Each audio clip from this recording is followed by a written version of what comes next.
This is Ryan Fletcher here with Narges, Gohavi, and Tianfei Wang from the Immigrant Storytelling Group. And we're going to have a couple of stories. And Narges is going to go first here on Radio BVM. So, welcome. Hello, thank you. And we'll have a story. My story is based on an Iranian children's story, The Little Blackfish, written by Samad Behrangi, an Iranian teacher and writer and critic in 50s and 60s. And the story is revised by me and adapted to my own situation. Once upon a time, there was a small pond and lots of fish were wriggling in it. That small pond was ruled by the dumbest, laziest, fattest fish and his school of freaky fish. Our little blackfish was living there with her husband, little yellowfish. The life and swim in the small pond was getting worse and worse every day, more than yesterday. And the laziest, fattest, and dumbest fish was commanding them, I will tell you what to read, what to speak, how to drink, what to eat, what to listen, what to watch. And, oh, funny, fool, women, you have to cover your hair and body and even your face when you are in public. Life for little blackfish that was an arts teacher was getting worse and worse, more every day, more than the day before. And she was very angry. How suppose I teach children when I cannot teach them to think and to read? And she feels she's very angry and she's very irritated and should do something. One day she come and told her husband, enough is enough. I'm going out of this pond and I don't want to live anymore here and you're coming with me. And little yellowfish screamed, what? But I haven't been outside this pond at all. What are you doing? And little blackfish told him, I don't know about you. Do you want to stay or you want to come with me? I'm going. And some places are worse than here. Some places are much better. But I have to leave and I don't want to stay anymore. And she jumped out of the pond and little yellowfish helplessly jumped after her. He stuck to her wherever she was going. And they swam and dived, and they saw many people, many places, many people, many fish along the way from the stream to the huge river that they were swimming. And when they swam and swam and swam, they reached a big dam. When they reached the big dam, little yellowfish screamed again, what? We reached the end of the river. There is no way to go anymore. Let's go back. There is nothing else. And we don't know anyone here. And little blackfish said, I don't know about you. Do you want to go back by yourself? You can go back by yourself. I will stay right here and wait for the governor of the dam to come and open the door for me. And I will go go ahead and I will pass this dam. I don't go back. And, I will tell you, I am tired. And she shouted and just leaped back and dived deep to the bottom of the river and make a room under a rock for herself and him. And she put her head down and wanted to sleep because she was very tired. And while the little yellow fish was angry and confused, he was grumbling, "Oh, you don't know anyone here. Why we are here? Let's go back. We made a big mistake of our life." And she said, "Oh, shut up, will you? I'm tired." And she put her head down and lay down and slept. And little yellow fish helplessly and without any more grumbling, he slept there. They waited behind the dam for 20 good long months, and until the governor of the dam came. And the governor of the dam came and opened the door for them. It was a very exciting moment for them. And they just passed the open doors of the dam, and they float from the river to the something that it was behind this dam, and they didn't know. And they soared down from the river to the completely air, and yellowfish was screaming, "Wow, it's all air, there is no water, we're gonna suffocate, we're gonna die here." And she said, "Oh, just shut up, we are just soaring down, floating down from river to the sea, and this is the dream that I always have, and don't worry." And they splashed to the water, and then they were weightlessly floating in the deepest water they even have seen in all their life. And bubbles were around, they were giddy and confused, and they didn't know what to do.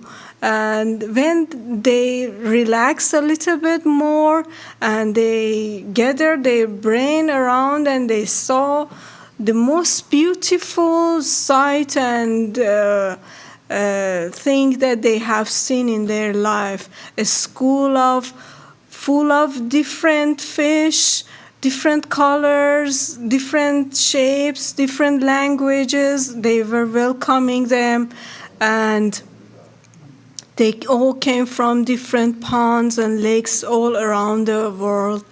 And she turned to her husband, and little blackfish told him, "Do you still want to go back to your old small pond?"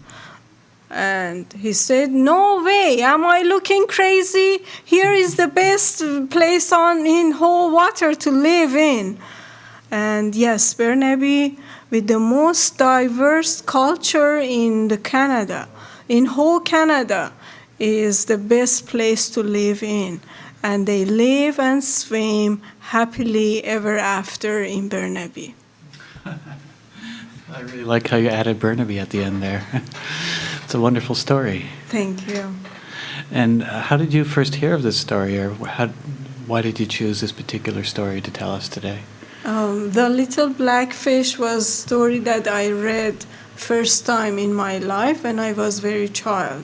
When I learned how to read, that was the first story. Is it a traditional story? It is not. It is actually a very political story. Oh, I see. Yes. Yeah. I really like the idea of ponds to rivers to the sea, and the sea being it's a very good story. Yeah, yes. Thank you. And how does that relate to your own life? What's your personal relationship with that story? Yeah, I adopt this story. Yes. Traditionally, the original story is a little black fish that wanted to go to sea. From his pond, he's moving to the sea. And along this way, he's facing lots of different stories and events and, incidents. And at the end, he's dying. It's not a very good story. I adapted to my own situation. Yes, I changed it a little bit more. Okay. Yes. Well, thank you for sharing with us, You're welcome. Narges. You're welcome. This is Ryan Fletcher with Radio BVM. We have the Immigrant Storytelling Group with us today, and we're going to have a story from Tianfei Wang. Welcome, Thank you very much. I'm so happy to be here. and let us have your story. Okay. My son. My son is a very shy boy. He likes to play his computer all the time. He doesn't like to go out. And we send him to the scouts, hoping he will become kind of brave. I remember one September evening, he came home beaming. Oh, Mom, look, we're going to sell popcorns. Oh, really? That's nice. Where are the popcorns? Oh, here, look. He showed me a piece of paper. Oh, so we're supposed to sell the popcorn, sell them first, get the money, and we'll deliver them. Oh, so you're going to sell the catalog to people? Oh, yes, we can do that, and $260 is my goal. I'm going to put the money inside this envelope. He showed me a big envelope. What, really? Is that possible? You show people the picture of the popcorns and people are going to pay you? Oh, yeah, we're supposed to do that. Oh, really? I don't believe you. Yes. And he looked at my face and maybe he sensed something. He started crying. My son is very sensitive. So I was kind of worried and talked to my husband. Do you think we can sell $206 for him? Well, my husband said, oh, maybe not. But Canadian system is an honor system. People maybe they can pay money for the catalog, for the pictures. Oh. And my husband is very smart, and he has a high IQ, at least he thinks so. And he said, why don't you sell the popcorn in your store when you work alone in the afternoons? I say, what? He said, yeah, whenever a customer comes, you just ask him to buy the popcorns to support your son for the scouts anyways. Well, really? You want me to get fired? If I work there for an hour, I can get $11 at least. I work 2 hours, I can get a package of popcorns. And the popcorns are really expensive. Oh, he said, oh, maybe not. You better work. So on every weekend, we think about this thing because it's September and the the deadline's supposed to be like December something. And every weekend, my son cried because he thinks it's impossible. And because of me, because I think it's impossible to sell pictures to people. And finally, I came up with this idea. Why don't we make something to sell? Make something and to sell the popcorn to people. If they buy that, we can give them the cookies or whatever the thing we make for free. And my son is happy. Oh, maybe that's good. So we won't be cheating people. We're not cheating people. We're honest people. We're going to deliver the popcorns. So we decided to make some little toys So my son is really happy. He helped a lot with the sewing, and my daughter also helped a lot. We worked together like a family. And we make a big banner, and finally one Saturday afternoon, we set out to set our business. We set our banners on a bench on Kingsway. Like we waited there, and whenever people come, my husband will go right up to that person and says, "Hi, good afternoon, sir. Do you want to look at the popcorns? We're selling them for the scouts." And people just like looked at him, no comments. So I see, oh, really? My husband looked like a panhandler or something. You know, in some countries, people steal children and they working on the street and asking people for money. It's so miserable. And my son started to cry again right inside at the bus stop, because nobody paid any attention to us. I say, okay, let's change location. We go to the McDonald's. They're very busy there. Lots of people. They're probably rich, and probably they want to help the scouts. So we moved our whole business to the McDonald's in front of the chapter books. People looked really relaxed and enjoying the afternoon, and we started again to demand people to look at our business, and really it was a sad thing to do that. And only one lady was really nice. She was really nice. She said, "Oh, look at the thing you did. You're so good. You're doing a good job. Big boy, a good little girl, a big help." And then I said, "Oh, can you please buy some popcorns for the Scouts Canada?" And she said, "Oh, sorry. I already bought from my neighbor's boy." Oh, my son, he started to cry again. So, but we have to sell the popcorn. And before the deadline, it's the Thanksgiving, my husband. He's really smart. He said, "Thanksgiving, it's a good time to sell popcorns." You know, people, they are very thankful that day. And that day it was raining, that Sunday, it's raining really hard. It's like stormy, cold, and gray. I really didn't want to go, and my son really didn't want to go, but my husband was so strong and tough. He said, "Let's go. Rainy, it's good. It's an inside day. Everybody's at home. And they're thankful. Don't forget about that." So we set out and drove to I believe it's Green Village, a nice little neighborhood by the Deer Lake. And we went there, parked our car at the stormy rain, and my husband and my son, they say, "Okay, you two," that means me and my daughter, "you two stay here, and we go first." So they went out. My husband hold a broken umbrella, and my son with his uniform, and they set out. I looked at him around the corner, disappeared. I said, "Oh, I'm so thankful this is not United States, or else people have guns, they will shoot them right in the head."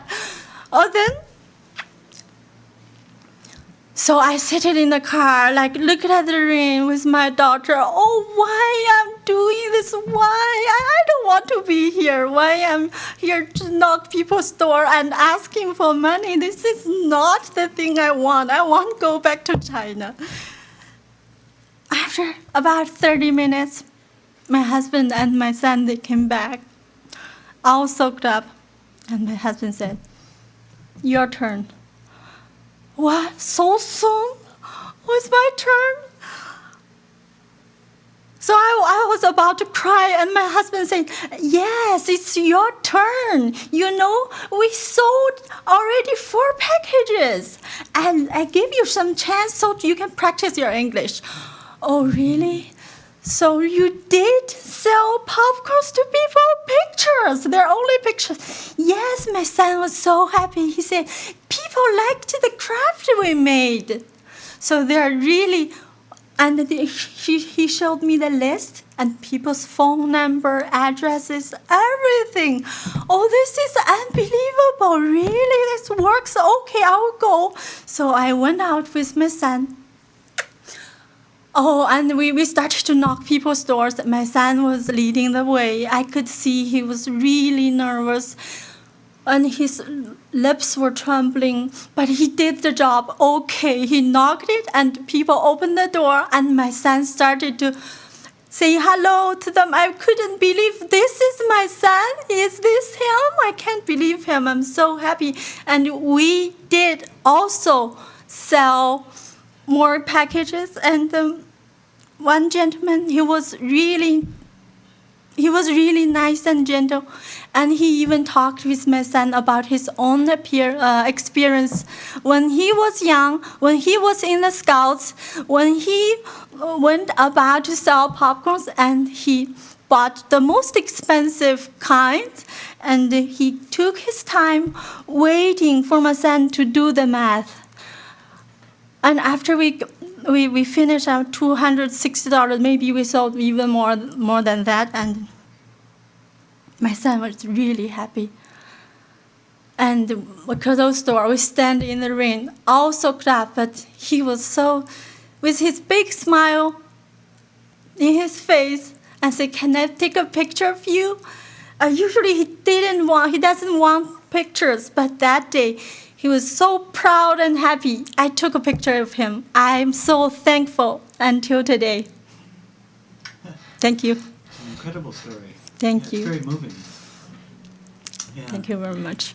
And it really it shows some of the things that someone that's from here wouldn't think about, like the honor system and Yeah. things like this. Yeah. Now I believe Canadians are honest. I'm one of them.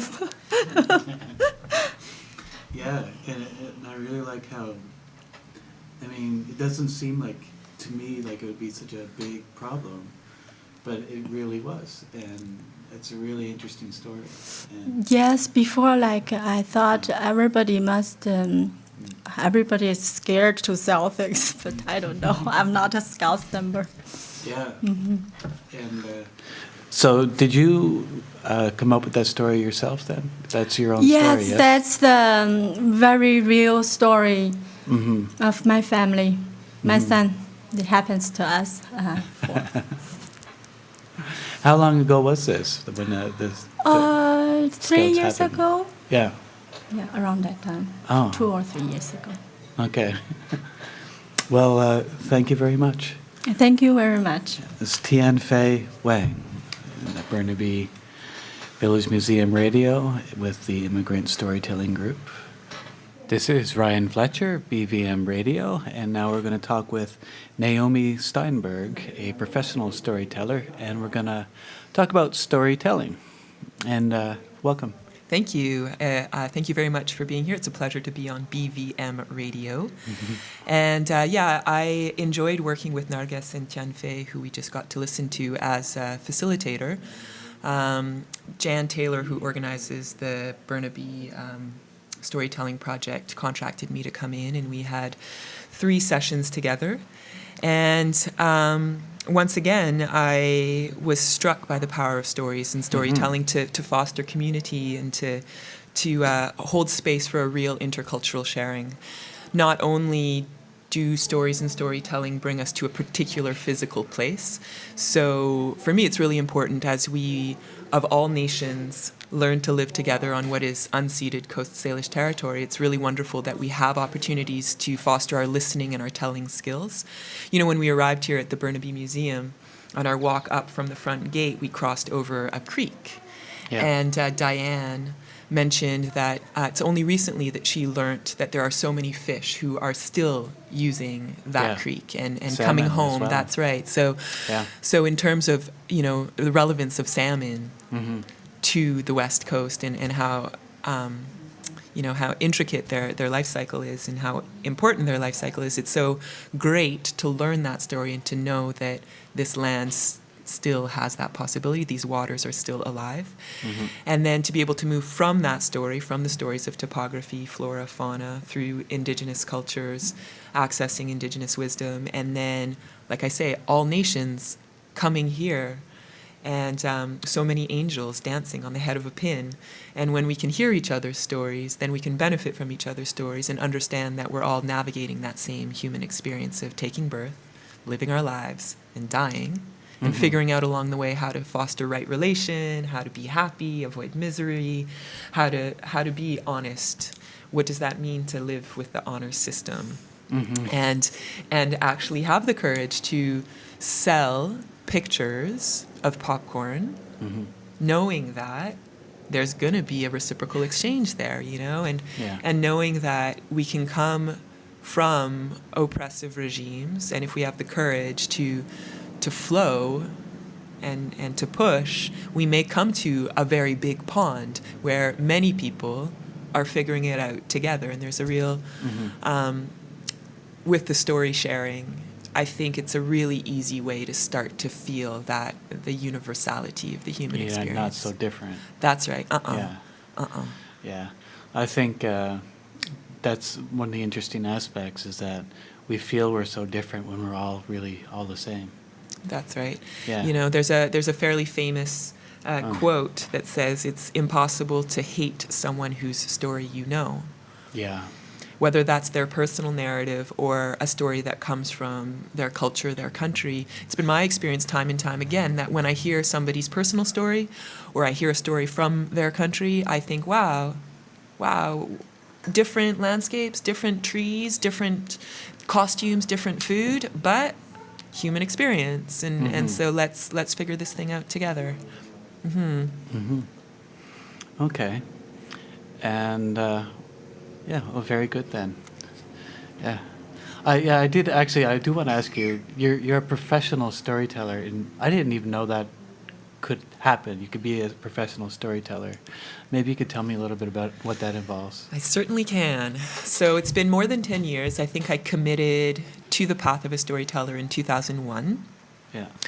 And myself, I work with traditional folk and fairy tales, but the range, the spectrum of quote-unquote oral literatures is quite vast. You know, you could be working with myth, with legend, with epic, with traditional folk and fairy tales, with personal narratives, with histories. You could be writing your own stories. Me, one of the most important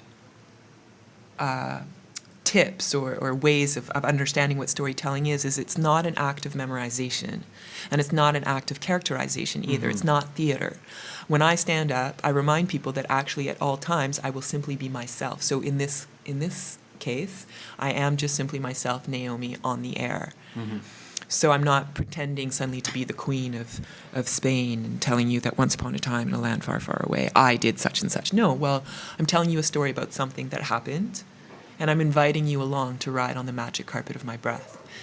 And the places where I tell stories, the places where professional storytellers earn their bread and butter, are everything from elementary to high school to university. You know, you can be invited into classes to share. It can be at assembly in schools. It can be at festivals, conferences. You can develop your own performances and do the circuit, whether that's the coffee shop circuit or the community center circuit or these sorts of things. And the number of festivals that there are around the world are surprising. You know, whether that's in Australia, in Senegal, in France, in England, Ireland, across Canada, the United States. There's a very strong national network in Canada, actually, where you can access a database of storytellers across Canada who are happy to billet you and help you find a venue within which to tell your stories. Wow. And then additionally, right now, I mean, people will say, professional storytellers or people who are passionate about this will say that the storytelling revival has been happening in North America for more than 30 years. So stories and storytelling are something that every culture around the world has always used, whether that's for entertainment, for healing, for teaching. It's always been used. in that way, whether you're a fireside storyteller, an around the kitchen table storyteller, or a stand up and listen to me because I am so compelling storyteller. Well, it was the original media. That's right. We're here on radio doing media, but originally it was storytelling. That's right. It's and traveling storytellers, bards and That's druids right. and things like this. That's yes. right. Uh-huh. Yeah. And Yeah. you know, I have traveled, Yeah. and I have bartered stories for a place to sleep. I've bartered stories for a meal, for a travel, for for a leg of my journey. So the tradition is alive and well, and so not only has there been, that when people hear I'm a storyteller, they often say, just as you did, "Oh, storyteller? I never knew. Oh, I thought it was a dying art." And I respond by saying, well, no, storytelling is not a dying art. Story listening might be endangered. And the trick That's about, true. and the yes, the reason that I find that very important to speak to is because if storytelling is not a dying art, it's because mainstream media uses it, because advertising companies are using it, because politicians are using it, because everybody's trying to tell you who's a good person, who's a bad person, what to buy, and how to be happy in this way. So it's not dying, but listening, and listening with a discriminating ear, might be a bit atrophied. So I come along and I say, hey, let's remember what that is to connect, unmediated, face to face, breath to breath. Let's remember what that is, and let's have the courage to share. And when we move from that place, we'll be okay. And, there's another little kind of factoid that I like to share to substantiate my argument as to how important storytelling is, and that's that DARPA, the branch of the military-industrial complex who brought us the internet, for which I'm grateful.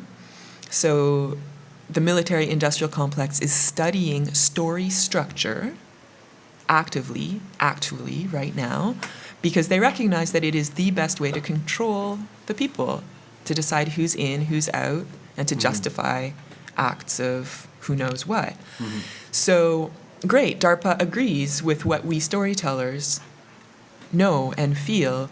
And so again, for me, I don't want to enter into a combative process. I don't want to say, well, I'm better than you because I want to be peaceful about it. But so I say, well, if people are studying this and trying to sell us things based on the power of stories and storytelling, it behooves us to be conscious listeners. And then from there, everything flows. Yeah. And listening is also a skill. Agreed, 100% agreed.